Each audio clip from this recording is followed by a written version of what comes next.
పెద్ద సినిమా అని దాన్ని ఎలా డిసైడ్ చేస్తారు? ఎలా అంటే వాళ్ళు ఏమైనా బడ్జెట్ సమర్పిస్తారా గవర్నమెంట్కి? గతంలో 5 పెద్ద సినిమా అంటే 35 రీల్స్ కన్నా 35 బాక్సుల కన్నా ఎక్కువ ఉన్నది పెద్ద సినిమా, బిలో 35 ఉన్నది చిన్న సినిమా అని దానికి ఉండే. ఇప్పుడు ఆ సిస్టమ్ లేదు. ఇప్పుడు ఎవడు ఎన్ని పైసలు కలెక్షన్ చేస్తున్నారు అనేది, ఇప్పుడు ఇంతకుముందు 100 రోజుల సినిమాలు పోయినాయి. ఇవాళ ఈ పెద్ద సినిమా అనేది ఏం లేదు, హీరోని బట్టే పెద్ద సినిమా అని డిసైడ్ చేస్తున్నారు.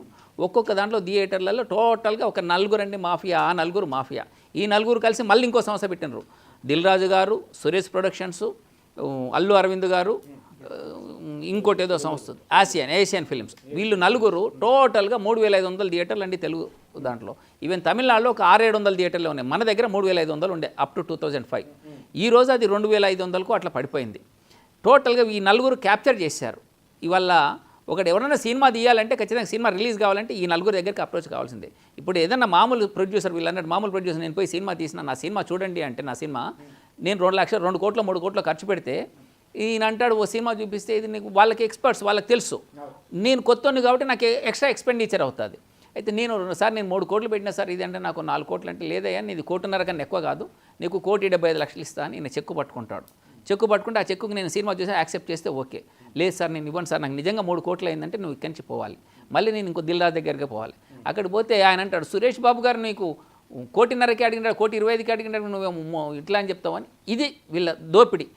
నా సినిమా నడవాలంటే ఈ నలుగురిలో ఎవరికో ఒకరికి వెళ్ళాలి. ఆల్ థియేటర్స్ క్యాప్చర్డ్ బై ఇది మోనోపల్లి. ఆ monopoly restrict of trade practice అని ఉంది. దాన్ని ఎవ్వరు క్వశ్చన్ చేయట్లేదు. ఇప్పుడు నేనేమన్నా ఉండి నా సినిమాని నేను నడిపిస్తుంటే నా థియేటర్కి సినిమా కూడా రాదు. కాబట్టి ఇండివిజువల్ లెస్ పోయింది. అది అంతా మొత్తం గుండు గుత్తాగా ఒక నలుగురు చేతిలో ఉండి నలుగురు ఇష్టం వచ్చినట్టు దోపిడీ చేస్తున్నారు. దాన్ని ప్రభుత్వాలు అరికట్టాలి. ప్రభుత్వాన్ని అరికట్టలేకపోతున్నారు. వై? బికాజ్ వాళ్ళ లాలూచి వాళ్ళకున్నది. దీన్ని ఒకసారి ప్రేక్షకుడి తరపున ఆలోచన చేయాల్సిన పని గవర్నమెంట్ చేయాలి. ప్రజాప్రభుత్వం అంటున్నారు. ఇదా ప్రజాప్రభుత్వం? ఒకసారి ఆలోచన చేసుకోవాలి మన రేవంత్ రెడ్డి గారు. ప్రజాప్రభుత్వం అంటే ప్రజలకు అందుబాటులో ఉండాలి. ప్రజలకు ఇవాళ చూడండి, మందు బాటిల్ ఇంతకుముందు గతంలో 20 రూపాయల సినిమా, 50 రూపాయల సినిమా అంటే ఒక మందు బాటిల్ కన్నా తక్కువ ఉండేది. వాడు ఇది చూసి కనీసం మందు తాగకుండా పోయేవాడు. ఇవాళ మందు తాగేటోడుగా మందు తాగడం వల్లే కూడా బట్టి ఇవాళ 1000 రూపాయలతో సినిమా చూడాలంటే, 4 పోయి ఒక ఫ్యామిలీ చూడాలంటే ఏం పరిస్థితి? దట్టు ఈ ఫస్ట్ చూసేవాళ్ళు, ఈ ఫస్ట్ 1 వీక్ కానీ 10 డేస్ ఇప్పుడు చూసేవాళ్ళు ఎవరండి? స్టూడెంట్స్, కార్మికులు, ఫ్యాన్స్, కార్మికులు, స్టూడెంట్స్ అండి. అంటే నువ్వు ప్యాకెట్ మనీకి ప్యాకెట్ మనీకి పేరెంట్స్ ఇచ్చేది కూడా దోచుకుంటున్నారు ఈ సినీ వర్గాలు. దీన్ని ఖచ్చితంగా అరికట్టాలి. లేకపోతే అందరూ కూడా ఇప్పుడు ఇది చూస్తున్నారు. ఇది ఇంకో 2 ఏళ్ళ నడుస్తుంది. మీరు ఇట్లే పెంచుకుంటే ఇప్పుడు ఐబొమ్మ మూవీ రూల్స్ అందరికీ పోయింది. యాక్చువల్గా అందరికీ తెలుసు. ఈ సాఫ్ట్వేర్ వాళ్ళు వీళ్ళు ఖచ్చితంగా వెంటనే వితిన్ 2 అవర్స్లో వస్తుంది ఐబొమ్మ మూవీ రూల్స్లో. ఖచ్చితంగా దానికి అలవాటు పడతారు. మీకు ఆ హెచ్డీ క్వాలిటీ దాంట్లో వస్తుంది, నెట్ఫ్లిక్స్ క్వాలిటీ దాంట్లో వస్తుంది. మీరు దీన్ని చంపడానికి మీరు చూస్తున్నారు. దయచేసి ఇప్పుడన్నా మీరు మానుకోండి. మీరు రక్తం కారింది, కన్నీరు అయిపోయింది, ఇప్పుడు రక్తం కూడా కారే పరిస్థితి వచ్చింది. కాబట్టి దాన్ని మానుకుంటేనే సినిమా పరిశ్రమ బాగుపడుతుంది. లేకపోతే రైతు ఎట్లయితే ఎద్దు ఏడిస్తే రైతు బాగుపడ్డో అట్లనే సినీ ప్రేక్షకుడు ఏడిస్తే సినిమా బాగుపడదు. నేను ఎప్పుడో చెప్పినాను, అది నచ్చిన దాసనారాయణ నన్ను బాగా లైక్ చేసేవాడు. Are only the star, but మీకు వెలుగునిచ్చే చంద్రులో మేము మోన్, సినీ ప్రేక్షకుడు మోన్, మీరు ఓన్లీ స్టార్సే. ఇది గుర్తుంచుకోండి. మూన్ బతికించుకుంటేనే స్టార్ బతుకుతాడు. స్టార్ లేకపోతే, మూన్ లేకపోతే స్టార్ లేడు. అదొక్కటి ఆలోచన చేసుకోవాలని సినీ పెద్దలకు మరీ ప్రాధేయపడుతున్నా. ప్రభుత్వాన్ని కూడా నేను ప్రాధేయపడుతున్నా. దయచేసి ఇప్పటికన్నా మీరు దీన్ని అర్థం చేసుకోండి. ప్రేక్షకులు ఒకసారి ఆయన ఏదో చెప్పిండు, ఈయనేదో చాంబర్లో ఇష్టం వచ్చినట్టు ఇవ్వడం కాదు.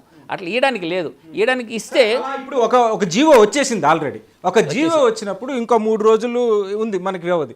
దీన్ని క్వశ్చన్ చేసే రైట్ ఏమైనా ఉందా? ఎవరైనా క్వశ్చన్ చేయబోతున్నారా? ఇంతకుముందు నేను చాలా పిల్స్ వేసినాను, ఒక 100 కేసులు వేసాను. దీన్ని కూడా నేను పరిశీలిస్తాను. నాకు ఇవాళ మార్నింగే వచ్చింది. జీవో కోసం ట్రై చేసిన.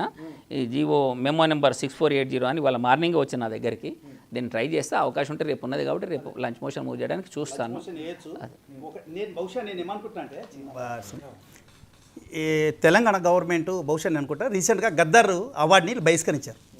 నాకు అనిపిస్తుంది అంటే గద్దర్ అవార్డుని ఎప్పుడైతే బహిష్కరించారో ఈ సినిమా ఫీల్డ్ అంతా ఒక వర్గం అయిపోయింది. దానికి ఏమన్నా ప్రభుత్వం లొంగిపోయిందేమో అని నాకు అనిపిస్తుంది.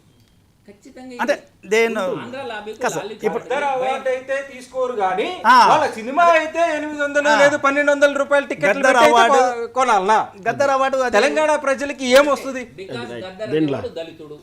దళితుడిది మేము ఇంట్లో పెట్టుకొని మేము పూజ చేయాలన్నా, ఇది ఒకటి మేము దండం పెట్టుకోవాలన్నా, అంత సంకుచితత్వం ఉన్నటువంటి ఈ కమ్యూనిటీని దళితుడు అన్నప్పుడు ఈ సినిమా నేను చూడాలా? నీ సినిమా మావాడెందుకు చూడ అది అంటే అది నువ్వు నటిస్తే సినిమా నువ్వు చూసే నటిస్తే మేము ప్రేక్షకుల్లో రావాలి. నేను ఏమంటాను అంటే ఈ పిల్లలకు కూడా ఇప్పుడు వచ్చే యూత్ కూడా వీళ్ళు కనీసం మీ అమ్మనైనా కన్నా సేవ చేయండి. నీ ఫోన్లో మీ అమ్మనైనా ఫోటో పెట్టుకో. నీ కనీసం వాని బ్యానర్ కట్టుకొని పడి చేస్తావు, కుక్క సాగు చేస్తున్నారు. అరే కనీసం వాడికి ఏమి చేయడయ్యా? నీ కుటుంబం నీవు కన్నా పోయి నీవు వరులుతావు, ఓ సెట్ దించుకొని గీయ వరులుతావు. కనీసం వీళ్ళు నిజంగా సార్ ఎంత వరులుతారంటే పిల్లలు. అయ్యి మళ్ళీ వీళ్ళకేమన్నా వరలనికేమన్నా ఏం చేస్తారని తెలియదు. కానీ అంత పిచ్చి ఈరోజు ఇప్పుడు 5 రోజులు వారం రోజులు మీరు చూడండి, కోట్లు దోస్తారు వీళ్ళు. అదే ఒక్క నిమిషం శ్రవణ్ కుమార్ గారు. దీంట్లో 2 రకాల క్రైములు కూడా ఉన్నాయని చెప్పదలుచుకున్నాను.